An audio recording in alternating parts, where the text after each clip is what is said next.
ভালো আছেন আসলাম সাহেব? জি ম্যাডাম, এই যে যা জমি টমি দেখতেছেন সবই আপনার নামে কেনা হয়ে গেছে। আচ্ছা, ওই লোকটাকে?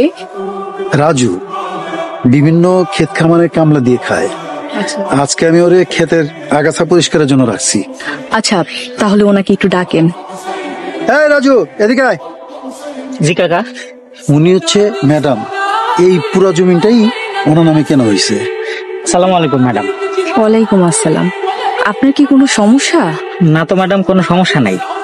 তাহলে আপনি নিচের দিকে তাকিয়ে আছেন কেন? পর্দা করতেছি ম্যাডাম। পর্দা করছেন মানে? পর্দা করা ফরজ। আল্লাহ তাআলা নারী পুরুষ দুইজনকে পর্দা করতে বলছেন। নারীদেরকে বলছেন তোমরা তোমাদেরকে ঢেকে রাখো, পুরুষদেরকে বলছেন তোমরা তোমাদের দৃষ্টি সংযত রাখো।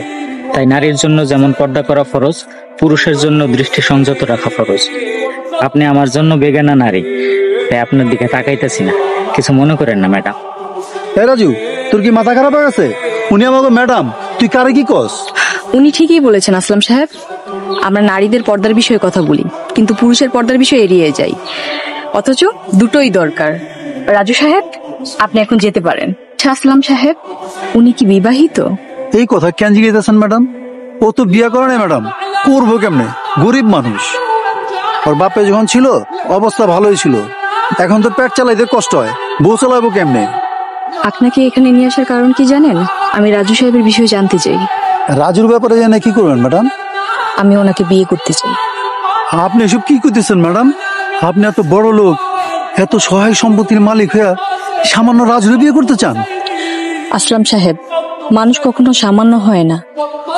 আর আমি ওনাকে যতদূর দেখেছি, উনি অনেক নম্র, ভদ্র, অনেক ধার্মিক একজন মানুষ। সত্যি কথা বলতে আমি মনে মনে ঠিক এরকমই একজন মানুষ খুঁজেছিলাম। আপনি ভাইবা বলতেছেন তো ম্যাডাম? হ্যাঁ, আমি ভেবেই বলছি। কিন্তু এই বিয়ে তো সম্ভব না। কেন সম্ভব নয়? কেন? আপনি তো বড় লোক, রাজু বড় লোক পছন্দ করে না। বড় লোকে কি সমস্যা? তা জানি না।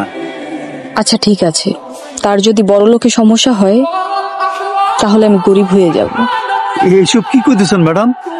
আমি তো কিছুই বুঝতে পারতেছি না। সেটা কালকেই বুঝতে পারবেন। আপনি তাহলে এখন আসেন।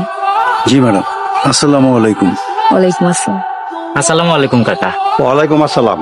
কি রে রাজু, আজকাল না তোর টাকা দেওয়ার কথা, টাকা কই? দিতাছি। এটা তুই কি দিতেছস? তোর কাছে টাকা পাবো 1 লাখ, আর তুই আমার মাত্র 1000 টাকা দিলি? হ্যাঁ দেখ রাজু, আমার লগে কিন্তু তোর টাল টিপেটি করা চলবো না। আপনি তো জানেন কাকা, আব্বা বাইচা থাকতে তো আমাকে এত অভাব ছিল না। আব্বা মরে যাওয়ার পরে আমি এখন দিন আনি দিন খাই। একদিন কাম করলে 3 দিন কাম পাই না। আমার নিজেরই চলে না, ঋণ পরিশোধ করুন কেমনে? এটা তোর মরা বাপের যে জিগা, তোর বাপে টাকা না দিয়ে মরলো কেন? দেন কাকা, আমার মরা বাপরে নিয়ে কিছু কইবেন না। আপনি টাকা আমি পরিশোধ করে দিব।